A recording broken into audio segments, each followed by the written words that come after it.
இப்போ ரீசெண்டா ஒரு 4 நாளாவே ஒரு படத்தை பத்தி ரொம்ப அதிகமாவே நம்ம சோஷியல் மீடியால பார்த்துக்கிட்டு வரோம், பேசிட்டு வரோம். அது என்ன மாதிரி படம், அந்த படத்தோடைய எதுக்காக அந்த படத்துல இவ்வளோ நெகட்டிவ் விமர்சனம் இருக்கிறது தான் நம்ம இந்த வீடியோல பார்க்க போறோம். So let's welcome back to our channel. நான் தான் உங்க பிஜிஎம்எஸ். ரிவ்யூ போட்டு ரொம்ப நாள் ஆச்சு. சரி, ஓகே, இந்த படத்தை பத்தி பேசணும், கண்டிப்பா பேசணுங்கிறதுக்காக தான் இந்த வீடியோ. அது என்ன படம் அப்படின்னா, ரீசெண்டா ஒரு 4 நாளைக்கு முன்னாடி ரிலீஸ் ஆன சூர்யா அவங்களுடைய நடிப்பில் வெளிவந்த கங்குவா திரைப்படத்துடைய விமர்சனத்தை பத்தி தான் இந்த வீடியோல நம்ம பார்க்க போறோம். ஆனா அது மட்டும் பார்க்கல, அந்த படத்துல இப்போ ஒரு 4 நாளாவே ஏகப்பட்ட பேர் பல விமர்சனங்கள், பல எதிர்மறை விமர்சனங்கள் வச்சுட்டு வராங்க. அப்படி அந்த படத்துல என்னெல்லாம் இருக்கு, அந்த படத்தை இவ்வளோ நெகட்டிவ் ரிவ்யூ வர்றதுக்கு என்ன ரீசன் அப்படிங்கிறதுக்காக தான் நான் போய் பார்க்க போனேன். ஸோ நான் பார்க்க போனதுல இருந்து படம் எண்டிங் வரைக்கும் அந்த அளவுக்கு எனக்கு பெருசா நெகட்டிவ்ங்கிற மாதிரி எதுவுமே தெரியல. சொல்ல போனா அந்த ப்ரெசன்ட் போர்ஷனா இருக்கட்டும், பாஸ்ட் போர்ஷனா இருக்கட்டும், ப்ரெசன்ட் போர்ஷன்ல கூட 1-2 சீனு படத்துல இந்த ப்ரெசன்ட் போர்ஷன் அந்த அளவுக்கு பெருசா இல்லைங்கிற மாதிரி தான் இருந்துச்சு.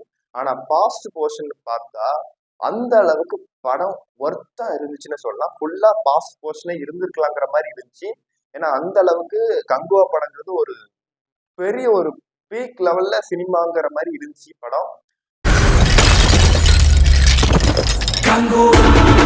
கங்குவா சூர்யா அவர்களோட நடிப்புல, ஸ்டூடியோ கிரீன் கே ஞானவேல் அவரோட இயக்கத்துல, சிறுத்தை சிவா அவரோட இயக்கத்துல, ராக் ஸ்டார் டிஎஸ்பி அவரோட இசையில கடந்த 14ஆம் தேதி வெளிவந்த திரைப்படம் தான் கங்குவா. இந்த படத்துல சூர்யாவை தவிர திஷா பட்டானி, பாபி டியோல், கருணாஸ், இந்த மாதிரி ஏகப்பட்ட பேர் நடிச்சிருக்காங்க படத்துல. படத்துடைய டிஓபி பார்த்தா வெற்றி பழனிசாமி அவங்க தான் ஒளிப்பதிவு செஞ்சிருக்காங்க. படத்தோட மியூசிக் டிஎஸ்பி. ஸோ படம் ரிலீஸ் ஆகி இப்போ வரைக்கும் மிக்ஸ் பாசிட்டிவ் ரிவ்யூங்கிறது ஒரு 10% அந்த மாதிரி தான் இருக்கு. இது நெகட்டிவ் ரிவ்யூ பார்த்தா 90% இருக்கு.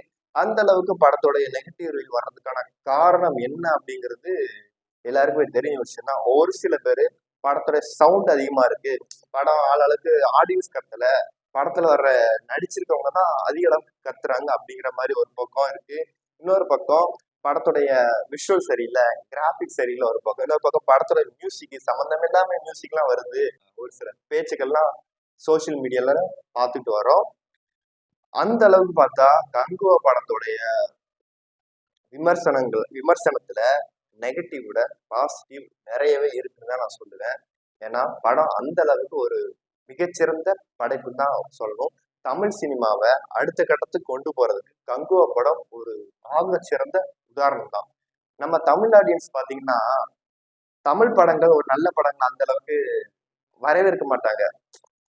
ஏன்னா அவங்களுக்கு வந்து ஒரு அதர் இண்டஸ்ட்ரி, அதர் லாங்குவேஜ்ல வர்ற படங்கள்னா ரொம்ப வரவேற்பாங்க. உதாரணத்துக்கு தெலுங்குல ரிலீஸ் ஆகிற படங்களா இருக்கட்டும், மலையாளத்துல ரிலீஸ் ஆகிற படங்களா இருக்கட்டும். ஆக தெலுங்கு, மலையாளம், அந்த ஹிந்தி அந்த லாங்குவேஜ்ல வர்ற படங்கள் நல்லா இல்லைன்னு சொல்ல, அந்த படங்களை ரசிக்கிற மாதிரி ஏன் தமிழ் சினிமாவில தமிழ் படங்களை ஏன் ரசிக்கிறது இல்லைங்கிறது தான் என்னோட ஒரு கொஸ்டின் இருக்கு. தமிழ் சினிமாவில் வர்ற படங்கள் எல்லாம் நம்ம ஓரளவுக்கு அப்போ இருந்த காலகட்டத்துல இருந்து இப்போ உள்ள காலகட்டம் வரைக்கும் நிறைய படங்களை நம்ம அப்படியே கொண்டாடாம அப்படியே போட்டு கீழே விட்டுடுறோம். ஸோ கண்டிப்பா அந்த படத்தெல்லாம் தூக்கி விட்டோம்னா இந்த இடத்துக்கு படம்லாம் ஒவ்வொரு படமும் எப்படியோ வந்திருக்கும். உதாரணத்துக்கு பார்த்தா நம்ம கமலஹாசன் அவர்களோட நடிப்புல வந்து அன்பே சிவம் பழைய படம் எல்லாருக்கும் தெரியும். அப்போ அந்த படத்தை கொண்டாட தவறிட்டோம். ஆனா இப்போ அந்த படத்தை தூக்கி கொண்டாடுறோம். அப்புறம் பார்த்தா 1000 அப்போ 1000 ரிலீஸ் ஆகி அந்த அளவுக்கு யாரும் ரெஸ்பான்ஸ் பண்ணல. சொல்லப்போனா ஓரளவுக்கு படத்தை மதிக்க கூட செய்யல. ஆனா இப்போ 1000 ரீரிலீஸ் பார்த்தா தூக்கி வச்சு கொண்டாடுறாங்க. படம் ரிலீஸ் ஆகி இப்போ ரிலீஸ் ஆகினா 1000 கோடி வசூலிங்க அப்படின்னு சொல்றாங்க. ஏன் இப்போ இருந்த மைண்ட் செட் அப்போ இல்லாம போச்சு? அப்பயே அந்த படத்தை வரவேற்க இப்படின்னு என்னை சேர்த்து தான் நான் சொல்றேன். அதனால கங்குவா படங்கிறது எல்லாருமே போட்டு கீழே தள்ளி விட்டு படத்தை சரியில்லை, இது சரியில்லை, அது சரியில்லை குறை சொல்லிட்டு இருக்காம படத்தை ஓரளவுக்கு கொண்டாட பாருங்க. அதுதான் நான் சொல்லிக்க விரும்புறேன். படத்துல ஸ்டார்டிங்ல இருந்து பார்த்தா பிரசன்ட் போர்ஷன்ல நம்ம சூர்யா ஒரு பக்கம் ஸ்டைலிஷான சூர்யா வராது. அவருடைய காட்சிகள் ஓரளவுக்கு நல்லாவே இருந்துச்சு. கொஞ்ச நேரத்துக்கு அப்புறம் பாஸ்ட் போர்ஷனை காட்டுறாங்க. 2024 அப்படியே ஒரு 1000 வருஷத்துக்கு முன்னாடி போயிட்டு அந்த ரோமானிய ஆட்சி காலத்துல இருந்த பீரியட்ஸ் அந்த போர்ஷன்ஸ் எல்லாம் காட்டுறாங்க. சூர்யாவோட இன்ட்ரோ சீனு உண்மையிலே கூஸ் பம்ஸா தான் இருந்துச்சு. அவர் இன்ட்ரோ சீன்ல வர்ற சீனா இருக்கட்டும், அதோட விஷுவலும் சரி, அந்த ஸ்கிரீன் பிளேல அந்த ஸ்கிரீன் பிரசன்ஸ் டைரக்டர் சிவா ரொம்பவே அற்புதமாவே காட்டியிருக்காரு. அதுக்கப்புறம் பார்த்தா ஒன்று ரெண்டு சீன்ல ஃபுல்லா மற்ற ஆக்டர்ஸ் இருந்திருந்தாலும் நம்ம கண்ணுக்கு சூர்யா மட்டுமே தனியா தெரிகிறாரு. அந்த அளவுக்கு அவரோட காட்சிகள் ரொம்பவும் அருமையா படமாக்கப்பட்டிருக்காங்க. சூர்யாவை தவிர்த்து மற்ற ஆக்டர்ஸ் எப்படி நடிச்சிருக்காங்கன்னு பார்த்தா, பாபி டியோல் உண்மையில அவர் வில்லன் கேரக்டருக்கு நல்லாவே கச்சிதமா பொருந்திருக்காரு. அவருடைய காட்சிகளா இருக்கட்டும், அவருடைய இன்ட்ரோ சீனு, அவருடைய டைலாக் எல்லாமே ஒரு நல்ல ஒரு ஃபீல் தான் கொடுத்துச்சு. அதுக்கப்புறம் பார்த்தா அதுல உள்ள அந்த பீரியட்ஸ்ங்கிறப்போ எல்லாரும் இப்போ கங்குவாக ஓவரா சவுண்டா இருக்கு ஆகும்னா கத்திக்கிட்டு இருக்காங்க. அந்த போர் போர்ஷன்ல இருக்கட்டும், அந்த பீரியட்ல இருக்கட்டும், அவங்க சவுண்டுங்கிறது உண்மையிலே வெளிப்படுத்த வேண்டிய விஷயம் தான் அந்த கதைப்படி பார்த்தா. அப்படி பார்த்தா சவுண்டுங்க அந்த சவுண்டை வெளிக்காட்டி அதுலதான் அதோடைய உணர்ச்சிங்கிறது ஒண்ணு இருக்கும் இல்லையா? அப்படி பண்ணாம சும்மா மௌனமா சைலண்டா போயிட்டு ஒரு சண்டை செய்யறது, ஒரு போர் புரியுறது, அப்படி பேசுறதுங்கிறப்ப சைலண்டா இருந்தாலே அந்த காலகட்டத்தில் நம்ம ரசிக்கும்படியா இருக்காது. ஏன்னா நம்ம இப்போ உள்ள சினிமான்னு பார்த்தா, இப்போ உள்ள சினிமா லெவல்னு பார்த்தா நல்ல கதைக்கு தான் முக்கியத்துவம் கொடுக்குறாங்க. ஸ்கிரீன் பிளேக்கு ஒன்று ரெண்டு இது முக்கியத்துவம் கொடுக்குறாங்க. இந்த மாதிரி படங்களை எதுக்கு மக்களும் சரி ரசிகர்களும் சரி எதுக்கு வரவேற்கலங்கிறதா எனக்கு புரியல.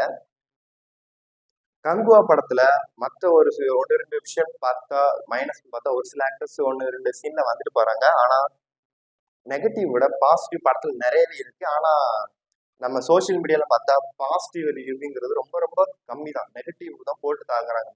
சூர்யாவுக்கு 2 வருஷம் கழிச்சு வந்த தியேட்டர் ரிலீஸ் ஆன படம் தான் கங்குவா. அவருடைய லாஸ்ட் படம் தியேட்டர் ரிலீஸ் ஆனதுன்னு பார்த்தா எதற்கும் துணிந்தவன் தான்.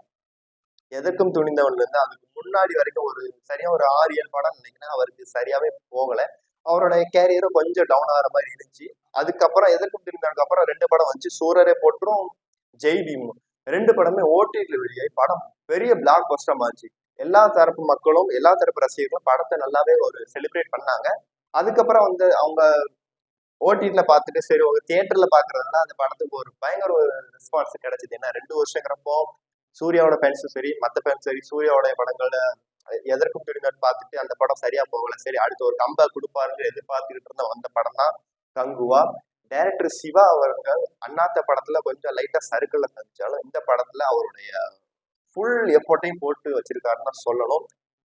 ஸோ அதனால கங்குவா படத்தை கண்டிப்பா எல்லாரும் போய் பாருங்க. கண்டிப்பா ஒரு பார்க்க வேண்டிய படம் தான்.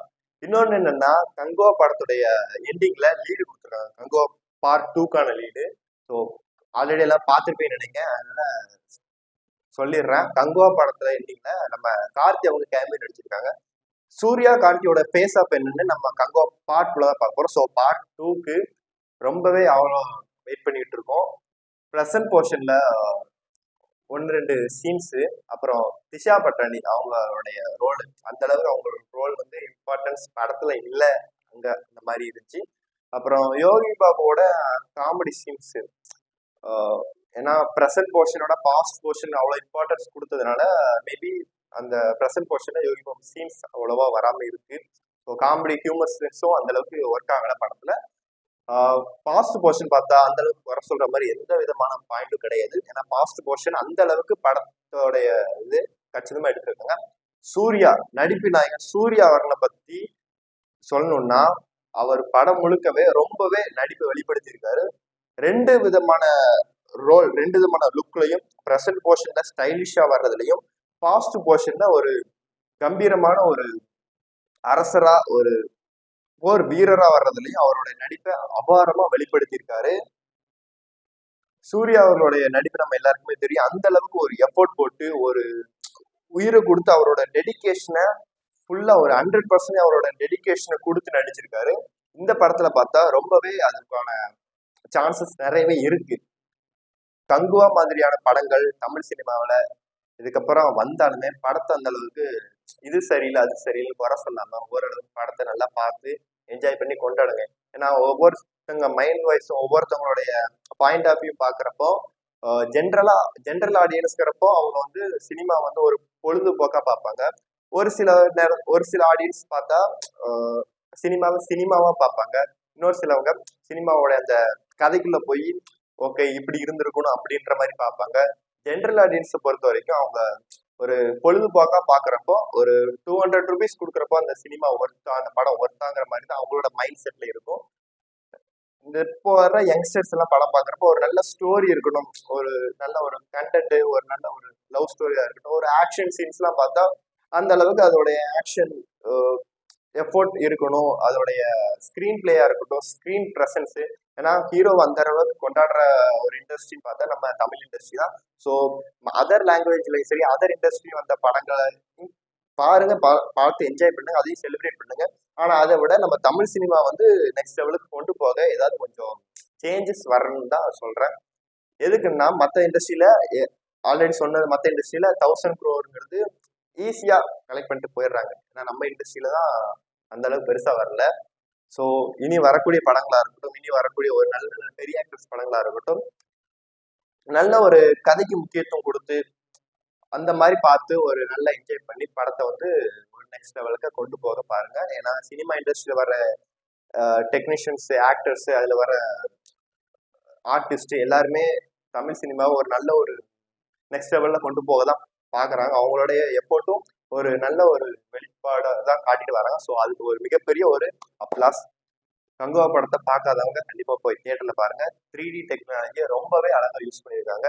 அந்த சிஜியா இருக்கட்டும், விஷுவல்ஸ், கிராபிக்ஸ், விஎஃப்எக்ஸ் எல்லாமே கண்டிப்பா பார்க்கும்படியா தான் இருக்கு படத்துல.